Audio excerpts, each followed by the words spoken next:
Assalamualaikum. So in this video, we will talking about financial planning. Financial planning is an ongoing process that can help you less stress about money and support your current needs plus help you with long-term goals. We will discuss financial planning during this global pandemic. Coronavirus or COVID-19 was first identified in December 2019 in Wuhan, China, and to be said as one of the deadliest pandemics in history. The World Health Organization declared a pandemic on 11 March 2020. Then, the Malaysian government movement control order implemented on 18 March 2020. During this hard time, everyone had their own obligation, for example, education, utility bills, high purchase loan, and other loan. So here is when financial planning is crucial for everyone. Now, I will explain about effect on social. For the first one is unemployment.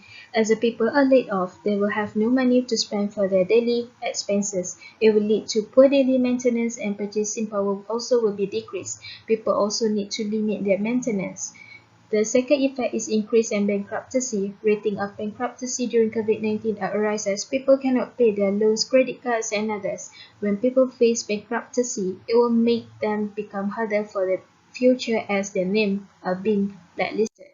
For the third effect is mentality. People mentality are affected as people have no income, works, and others. This can make them be stressed and depression.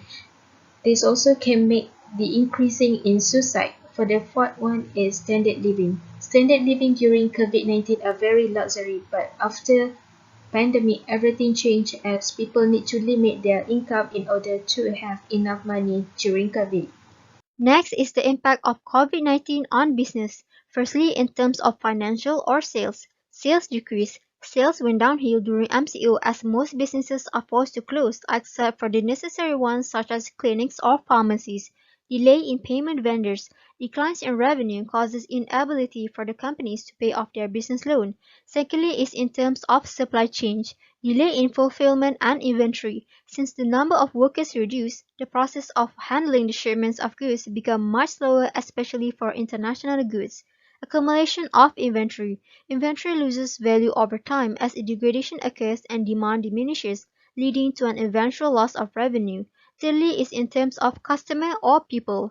Fall in demand. Most people are losing their jobs, therefore they are unable to make purchases like they used to. Changes in consumer behavior. Social distancing leads to a shift to online shopping as it is easier and much safer. Now we will continue to the challenges of COVID-19. These are some points of challenges to education. Next is the challenges to politics. First, conference need to be done on a limited basis and need to be postponed. Second, unable to campaign. And third, no sources of money because government use it to the benefits of people.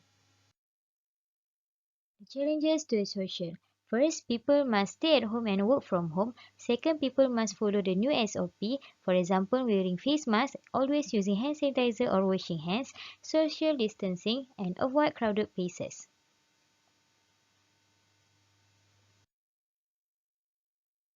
Last one is challenges to economy. First, economy going down. Second, business must stop operating, for example, night market, hotel, and tourist sector.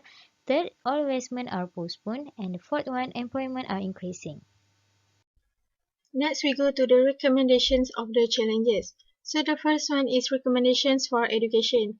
Students should be more creative and must have their own techniques, while government must provide huge appliances and have pleasant preparations. Second, recommendations for economy. Sellers must provide cash on delivery system and individuals must have other income and the government must restrict the unnecessary sectors and allow necessity sector to operate. Third is recommendations for politics. Individuals must provide support and cooperation and politicians must follow the rules set by the government while the government must restrict the rules to overcome crises. And the last one is recommendations for social.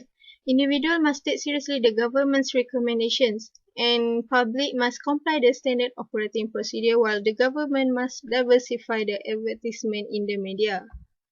So, to sum up, all parties should carry out their respective responsibilities in order to live in peace.